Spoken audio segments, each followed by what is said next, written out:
Right. So everybody, thank you so much for listening. This is another episode of Fire Breathing Rob. We have another guest as the election winds down. I hope everybody has went out and voted. I know I actually got my ballot on October 7th in the mail here in Florida and voted right away, and actually went to the post office that day and mailed it out because, and Evan, you know this even before I introduced you, the shenanigans that go on in Florida are one of a kind, I guess we should just say. It's the stuff of history. As we all know, we've seen it Right. before. This is Evan Osnos here on Fire Breathing Rob. He just wrote a book, and I just got it last night, so I haven't fully read it yet, but it is about hopefully our next president, Joe Biden. And he is up obviously on November 3rd. So definitely, like I said, get out and vote now or on election day, November 3rd. But Evan Osnos, thanks so much for coming on the program. Greatly My pleasure, appreciate Rob. it. Thanks for having me, Rob. It's fun to be with you. What made you want to write a book about Joe Biden in general? Sure. Well, it's funny because I think a lot of people probably say to themselves, I know everything I need to know about Joe Biden, either positively or negatively. I mean, for some people, that means I know that he's not Donald Trump. For other people, that means he was not my first choice. He may not have been my second choice or even my third choice. And I've been looking at him for 50 years in politics. Why do I need to know anything more? And what I actually discovered, and what the reason why I embarked on this project, was because I had done reporting on him in the New Yorker and found that if you began to go into his history, his life, and if you talk to him in real depth, in real detail, and to the people around him, people like Obama, people like other advisors, his siblings, and even some of his opponents, that you would find actually that there is much more in the three-dimensional portrait of this person that begins to help you understand how he thinks about politics and how he might be as a president. And I found those actually quite revealing. And I thought there deserves to be a larger audience for this. Can you talk about a few fun facts that you found out about the former vice president that maybe the readers did not know about him? Well, I mean, fun facts are interesting. One of my favorite quirky details about him is that, look, for one thing, he doesn't drink.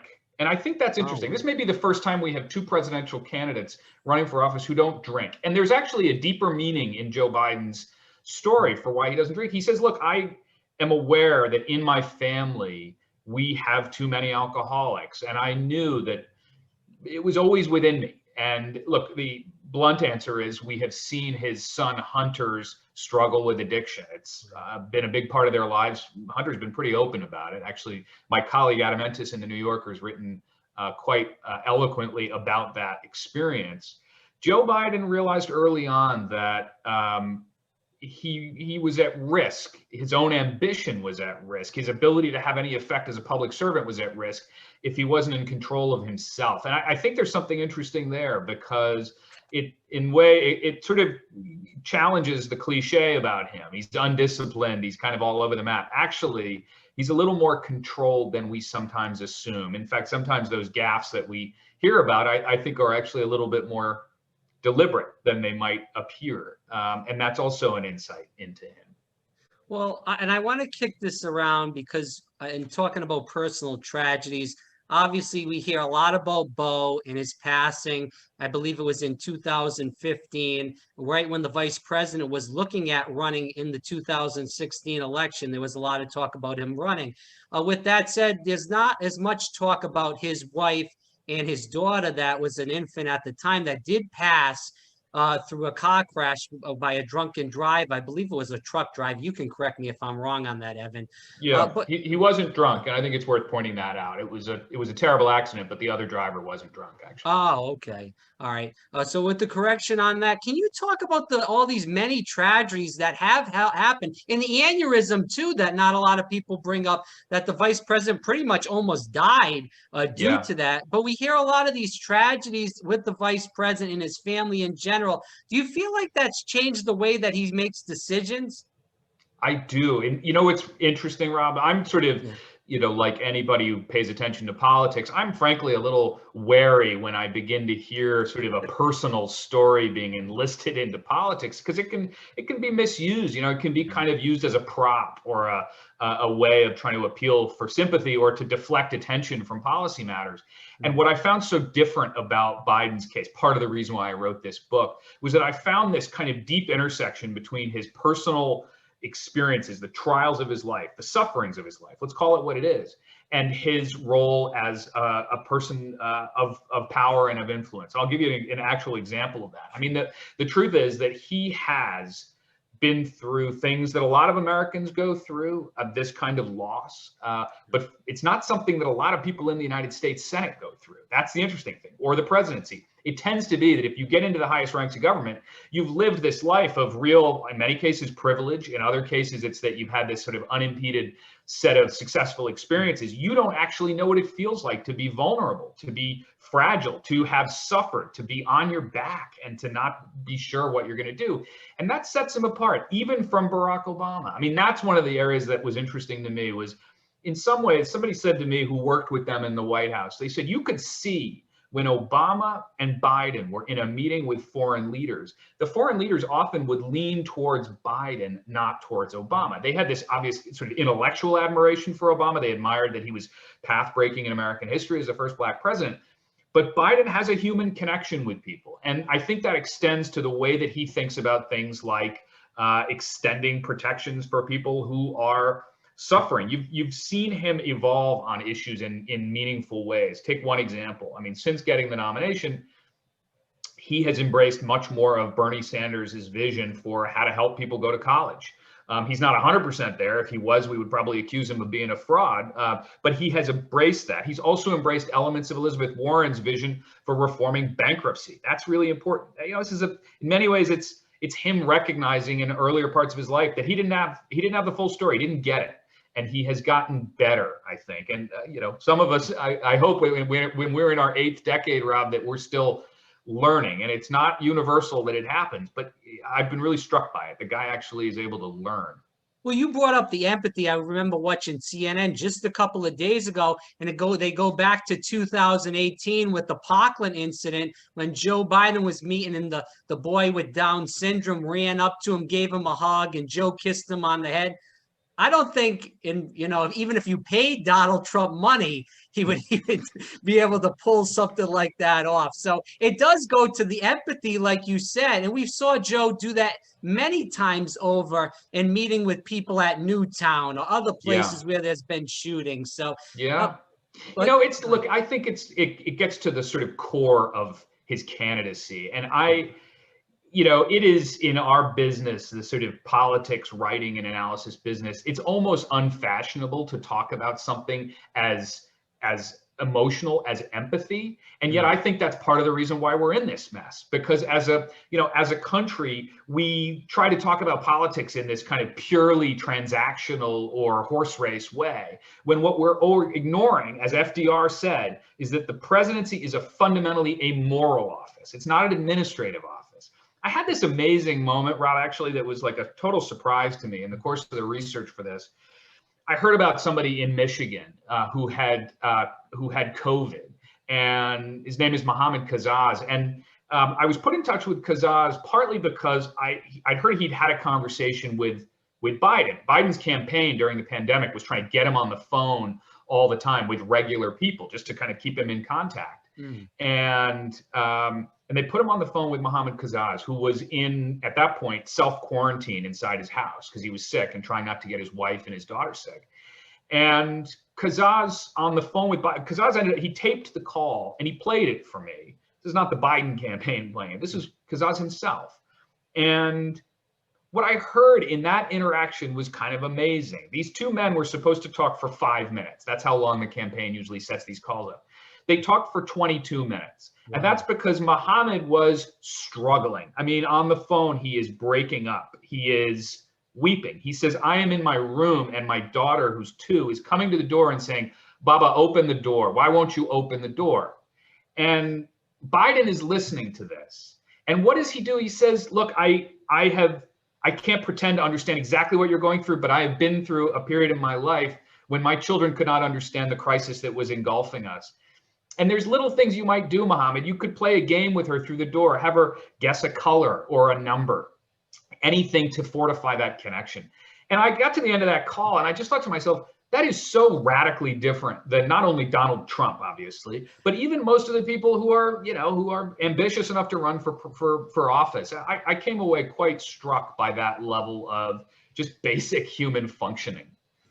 I agree. And as a person that did support Senator Sanders in the primary, yeah, I always look to Joe Biden, like you said, with that he has that empathy, that he cares about people, that he's went through that struggle in his life. Like you said, that not many people in general in life, but not people that are in leadership positions even go through. So he can kind of feel where a lot of the people that are really struggling in America come from. But I do want to talk about this, Evan. We heard a lot during, I believe it was a little bit before May, but Mika and Joe on Morning Joe, they had a big segment on this where Mika really pushed Joe Biden about the issues with the groping of the woman. And there was a woman that did come out and say that there was a sexual assault against Joe Biden.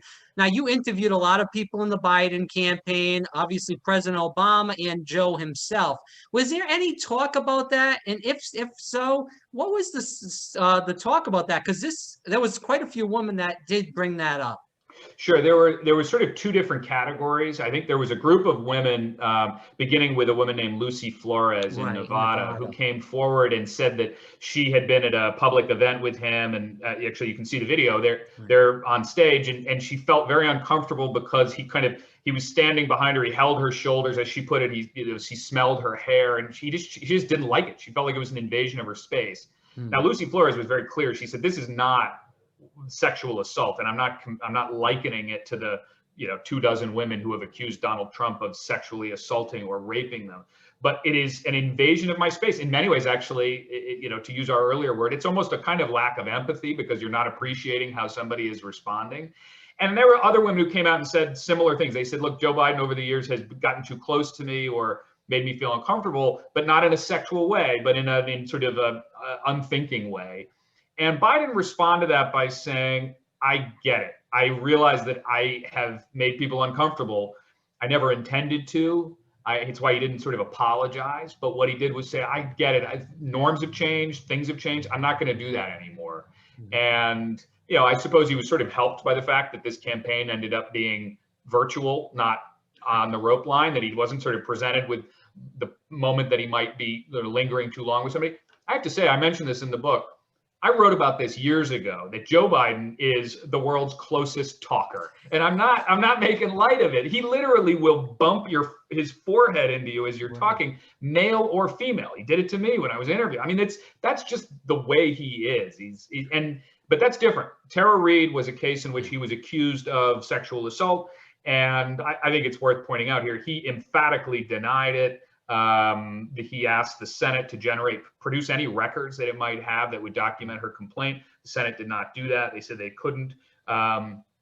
On top of it, other reporters then went out and pursued those allegations to try to fortify it, flesh it out. There was no further evidence produced, and the issue has died down. I can't say it's gone forever, but I'm trying to be as transparent as I can about what's been out there and what hasn't.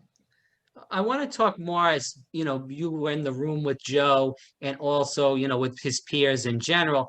What did Joe say, or even the peers say, as far as Joe's positive and negative attributes that he would bring to, the office of the president?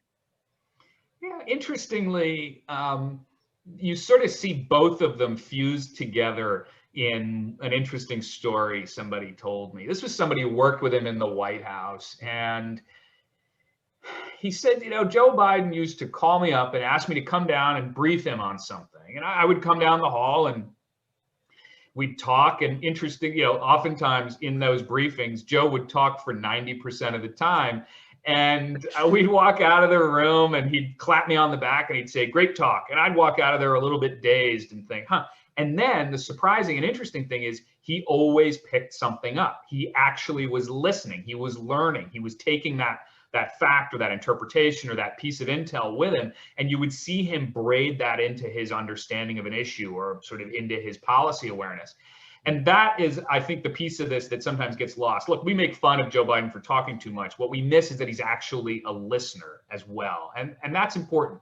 There was a little detail that came out in my reporting for this, which I mentioned in the book. Somebody told me that right before they started, Obama and Biden in the White House, Obama pulled Biden aside and said, look, Joe, I always want to hear what you have to say. Your counsel is important to me, but I need it in 10-minute increments, not 60-minute increments. And there's something to that. He really does want to hear what Joe Biden has to say. Obama would be the first to tell you. In fact, he told me that he learned things from Biden.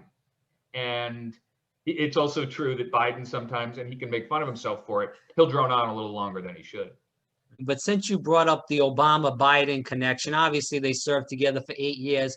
But my thing is, and what I'm curious, and you did talk to people throughout the campaign, were people on the campaign, as far as the Biden campaign, upset that the president really, as far as President Obama, did not really come out for Joe Biden much? I mean, because when Hillary Clinton was running, the president was out almost every day, it seemed like, making that case against Donald Trump for Hillary Clinton.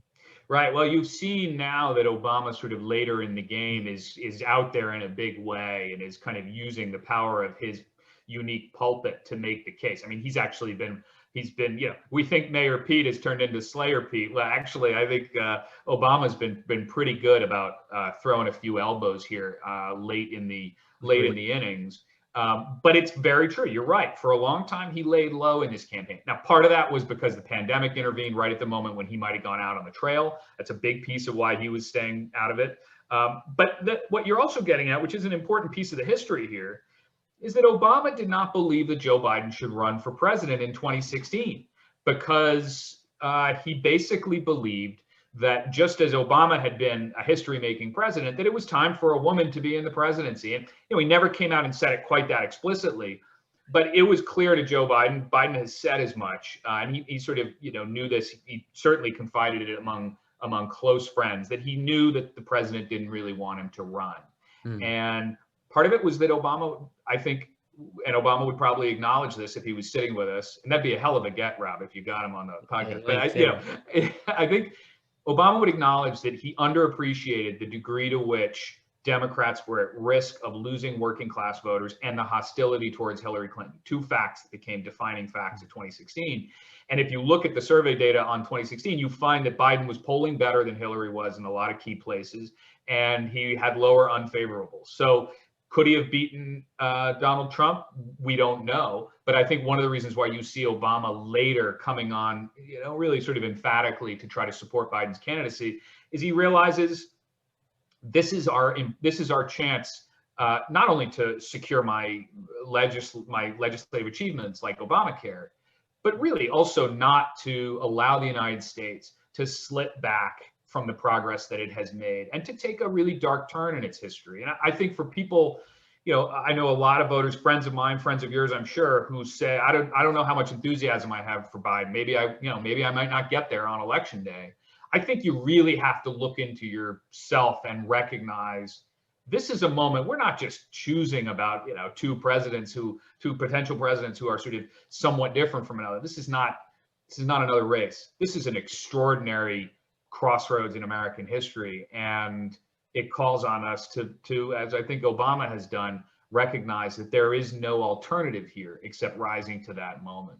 You were discussing with Joe Biden and also with the people that worked on the Biden campaign. We saw obviously after Nevada, and you were obviously as a reporter from the New Yorker too, this. After Nevada, it seemed like Bernie Sanders kind of had the nomination locked up. And if you want to disagree, you're more than welcome to. In my opinion, that happened. Then South Carolina obviously came. We saw the coalition of Democratic candidates surround Joe Biden for Super Tuesday, and then he took off. And obviously, it was, with the pandemic and also with all those wins, it was tough for Bernie Sanders to get in. But my thing is, what was the Biden campaign's opinion on Bernie Sanders? I think they thought ideologically they're in a different place. That's Right. no mystery. They believed also that tactically and strategically, they thought from the beginning they had a better bet. And their key data point, the thing that they really relied on, was that they pointed to polls that showed that most Democrats today, and it's still even true today, most Democrats describe themselves as, quote, moderate or conservative Democrats. That's the reality. If you look across the country, look, a lot of us pay a huge amount of attention to what the left end of the party is doing. It's, it attracts a lot of the attention of the media, a lot, particularly of young people. There's no question the future of American big D Democratic politics is more liberal than what it is now. That's not in dispute. Look at AOC, look at Bernie, look at the popularity and enthusiasm around them. But that's not 2020. That was the key insight in some ways that the Biden campaign had, and it carried them through. There's one other piece of this, which is I think that there is something fundamentally different about South Carolina than you didn't see in Nevada. And as somebody said to me, Cornell William Brooks, who's a civil rights activist from South Carolina, was head of the NAACP, he said, there is a certain unapologetic pragmatism to a voter in South Carolina who is, like Brooks, African-American. And remember, right around the time Donald Trump announced his candidacy for president, a madman walked into a racist madman walked into a church and slaughtered people in a black church. And he said, we don't have the luxury of imagining maximalist possibilities for politics. What we have to do is do the thing that we think is safe. It's safe for us, both literally safe and also safe politically. And that's probably begins to tell the story of how Joe Biden turned this thing around. But would you agree that that's the generational gap too, that young African-American voters were more of Sanders, Warren supporters than Biden supporters in general, even in South Carolina? Yep, absolutely true. I think this gets to one of the key points that I sort of draw out, make this clear in the book, is we're at this moment of extraordinary generational tension and divide. I mean, there's a fascinating professor who studies the role of age and politics. And he said to me, philosophically, politically, technologically, and culturally, we have never been more far apart than the generations are today. And that means that we have this big boomer and silent generation cohort in America. And we, of course, have a big millennial and Gen Z cohort. And at the moment, the simple, blunt fact is the older voters have more influence in politics, partly because they vote more and partly because there's a lot of them. In the future, it's going to be up to the millennials and Gen Z. But if we want to get to that future, part of it is about laying the foundation for a more progressive politics today. And part of that is about getting rid of Donald Trump. Let's be honest. Agreed. 100%. I have a couple more questions left, and I do appreciate the time. I want to talk about this, Evan. We do see, and we have saw in the debates, and even on the campaign stage, Joe Biden has said, "I beat the socialists." Also said, it's kind of, I would say it's more condescending to Bernie Sanders supporters in general, of how he, and Donald Trump is baiting him. He's baiting him to say these things on the stage, and he uses Bernie Sanders' name, and he baits Joe Biden, and Joe Biden consistently takes that bait, whether it's at a campaign stop or on the debate stage, saying these things. I talk to a lot of progressives that I'm friends with, a lot of progressives that I've done interviews with in general, and they get really pissed off about this stuff, saying that Joe Biden's really hitting them where it hurts, basically. I think is so interesting. I'm glad you mentioned it, Rob, because I know people who say, why is he railing against socialists right now? I mean, he's trying to consolidate this party, and there are a lot of Americans who consider themselves socialists. So what's the problem? I think the blunt reality is he is running for president in a country in which, for a lot of Americans, especially in these crucial states, socialism is a disqualifying word. It's not for a lot of people our age, but it is for people who are 20 years older, and they associate it. It's almost like a trigger word where they say that's just not something we can have in this country. Joe Biden has to win the presidency, and if he's going to have to test somebody's tolerance for using that kind of language in the moment, then so be it, because the stakes are higher than that. And honestly, I won't insult anybody's intelligence to say that they don't appreciate the fact that there are things that he has to say now in order to get through this that aren't perhaps a deep reflection of his fundamental commitments. That's just the nature of a presidential race. Well, Evan, my thing is all these Medicare for all tested huge in Democratic primaries. I think it was over like 80 some odd % in almost every state where they've had the Democratic primary. We need jobs. All these plans that, Bernie Sanders were talking about, in my opinion, they're not really socialist. These are FDR plans. The FDR put all these plans out. So And maybe the explaining could be better as far as saying, hey, these are not socialist plans. These are plans that have been put in place in every other country in the world that's civilized. And you know what, Rob? I'm glad you mentioned it, because the truth is, one of the things I mentioned here is in a phone call with Bernie Sanders, when Biden was asking Bernie for his support, what did he say to Bernie? He said, "Look, I want to be the most progressive president since FDR." That is, to me, actually a more revealing moment than what he says on a debate stage when Donald Trump is shouting at him about socialism. You know, that's actually, and what did Bernie do? Bernie immediately endorsed him. And if you ask Bernie, do you believe this man? He says yes. I mean, what he says is, I don't have any doubt. Joe Biden and I are different men. We have different politics, but I trust what he says to me. I would listen to Bernie on that. I find it very persuasive the way that Bernie has. And look, the other fact that's true here, Rob, is the moment that if Biden wins, if he's lucky enough to win, I think the left will start pressurizing him approximately 10 seconds after he wins. And so it should. I mean, that's the way politics should be. They should continue to press for the issues that they want. And that's the only way that you actually achieve progress. So I don't think there's any, to my mind, there's no contradiction here. There's sequencing. There's a man who has to win the presidency by winning over more moderate voters than we might sometimes imagine sitting in other parts of the country.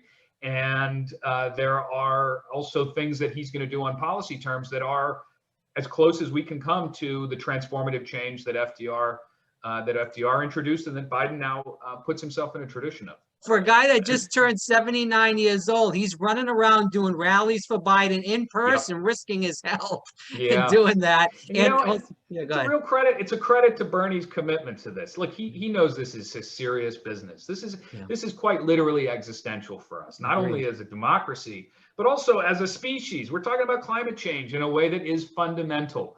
And anybody who is young enough to care about what the future of our climate politics looks like should know what the stakes are in an election like this. And sitting this one out just because Biden doesn't conform to all of our expectations in every way is not something Bernie Sanders is allowing himself to do. And I don't think it's something that most of us should do. Agree. So how do you feel like Joe Biden, whether it's a Democratic Senate, will have to work with people like Kristen Sinema or Joe Manchin, or a Republican Senate where Mitch McConnell isn't going to do a damn thing? He hasn't done a damn thing with Trump. He didn't do a damn thing with Obama. Yeah. Well, you know, what we know is, and this is what some of Biden's advisors, I've been talking to them about what is the legislative plan, essentially. How do you get things done in a hostile environment? Much more hostile, obviously, than FDR ever contended with. So how do you do that? And their view is they have essentially, there's two options. There's comedy and goodwill, and then there's scorched earth. And if they need to go scorched earth, they will. But this is one of the reasons why you've heard Biden be a little ambivalent about getting rid of the filibuster, because what he's saying is, I don't want to have to say that at the outset. If that's what it comes to, if expanding the court is the only way to get things done and to restore our democracy, I'll do it. But I'm not going to go into this assuming that's the only path. And I think that's actually an indicator of how he goes about negotiation. If you talk to him, what you find is his belief is we very often negotiate the wrong way in Washington. Instead of starting with the things that divide us fundamentally, why don't we just acknowledge we're going to get there? But let's do the three things we know we can actually agree on. And at the moment, one of the ways that he might be able to try to do that is by achieving some sort of stimulus. Let's just, for God's sake, do the most basic level of protection for people who are suffering. And if you can get rid of a Trump presidency, you begin to open that pathway up. So, Evan, what would you say to, when you say scorched earth, the progressives are really worried. We've heard through Politico and many other outlets saying, as far as a Biden cabinet, that could have people like John Kasich, Jeff Flake, Charlie Baker of Massachusetts. It seems like it's a Republican fiesta in the cabinet. So, how are you going to get progressive things done when you have a cabinet full of Republicans? I think it's important to say at the outset that reporting on what a cabinet looks like in advance is not the most kind of reliable reporting. I'm talking to people in the transition. There are a huge number of open questions.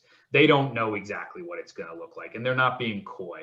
The reality is these decisions are made carefully. I wouldn't be shocked if there is a Republican in the cabinet, But the idea that just because there might be one means that they've somehow given up progressive causes is probably overstating the case. But Joe Biden's not like he's hiding the fact that he imagines there is a more unified possibility here. And that means probably making room for them. But importantly, it also means making room for progressives. And I think that's what we should be asking is, well, hold on, is he going to make room for Elizabeth Warren, for Bernie Sanders? Is he going to have room, if not for them, then for some of their influential advisors, people or progressive activists who have real impact, who are going to be the people lobbying from the inside? So I tend to focus less on, is there going to be a Republican breaching the perimeter, and rather on, okay, how are we making sure that there are going to be really influential progressives in that cabinet? That's actually the other half of the question. Can I push back about the argument that you said as far as the negotiation? We've saw time and time again the Democrats screw up on no negotiations. And the Obama administration with the Affordable Care Act, where there was a push for a public option, then there wasn't. My thing is, and Senator Sanders said this, and maybe it's because I like him that I'm going to say this again. Why don't we just start at Medicare for All and move backwards from there? That's my thing is, why didn't he just say that? So he already went to a public option. If that's not going to get pushed through, then we're moving backwards from a public option, not from Medicare for All to a public option. Have you talked to the, not the administration, but the advisors about something like that? Yeah, I think it's a key point, actually, because it's different. Let's take the different issue for a second. Sure. He would, on something like climate change, he would agree with you that you start with the maximalist position, and then if you get pushed back, you will. And you've heard that. Look, he got beat up the other night for saying we're going to transition from oil, from fossil fuels. You're going to see I think you're going to see a remarkably progressive posture on issues like climate. Now, on Medicare for All, there's no mystery here. The man doesn't support Medicare for All right now. And he's not going to wake up on day 2 and embrace it. So I think if we're sort of holding him to that standard, we're always going to fail. And the reason he doesn't believe in it is because he partly sensed where the electorate was, that he looked at it and he thought, all right, maybe that would work in a primary, but it might not work in the general. You have to give this guy and his team some credit for the politics they have used to get where they are. Every point along the way in this race, right, Rob? People have been saying, boy, Biden's on his last legs. He's about to fail. He's going to get tossed out. He's running out of this. He's got it all wrong. He's not listening to Twitter. And you know what? He won. And I think there's something here that we have to recognize, that they do sense what is in the realm of the possible. And that's not a pejorative. It doesn't mean that you're going for nothing. If he gets a public option on Obamacare, we will have the most progressive healthcare policy we've ever had. And you know what we do then? We keep pushing, and we keep pushing for more. And I think that's the path to making real progress. I wanted to ask you this, since you did write a book about China, we hear a lot about, obviously, with President Trump about the tariffs, but we do hear about Joe Biden's closeness with China in general. Are you worried about the closeness as far as the candidates? And we just heard about, I should say, with President Trump, that apparently he has a lot of coziness in China obviously with Ivanka, and she's getting all these deals out of China with the patents. And also apparently has some sort of golf course, and you can correct me if I'm wrong on that, right, where they just built a road to that. I heard that, I believe, in the debate. Let's be clear about what we know. That Donald Trump, his daughter Ivanka, got trademarks approved at the very moment the Chinese president was visiting Mar-a-Lago to negotiate with the United States. What do we also know? We know that they have golf courses around the world. The Chinese, I don't think it was in China, but China built a road in another country essentially to a golf course is what that was a reference to. I haven't looked into it myself, so I can't confirm it. But what we know is that the Trump family has actively pursued businesses in China. The Kushner family had to apologize for invoking Jared Kushner's position in government while trying to recruit investors for real estate. What do we know on the opposite side? We know that Joe Biden was one of the poorest members of the Senate and has given up 22 years of his tax returns in order to demonstrate what his financial situation is. Donald Trump, of course, has never given up his tax returns. What we're hearing about is Hunter Biden's businesses in China. And I think let's preface this by being pretty clear here. 2 Republican-led committees have looked into Hunter's finances and whether they affected government or whether Joe Biden used his power to try to improve Hunter's businesses. They didn't find any evidence of that. If Hunter Biden runs for president, Rob, I think he will need to release his tax returns, and we should hold him to that standard. How about that? That's fair enough. Are you worried about the rise of China? I've spent a lot of my career in Right. China, working in China. It's been an area of focus. I tend to take pretty seriously the competition that China poses to the United States. I don't have any illusion. This is a country that, to put it in crisp terms, the first time I went to China to study in 1996, now 24 years ago, before I moved over there, lived there for 8 years, that at the time it had an economy that was smaller than Italy's economy. Since then, it has grown 25 times over. It's now second largest in the United States. So, if we underappreciate China's potential for growth, we're making a big mistake. And at the same time, we should not turn this thing into we should not make it 10 feet tall. China has tremendous internal problems. It has a gap between rich and poor that's similar to ours, frankly.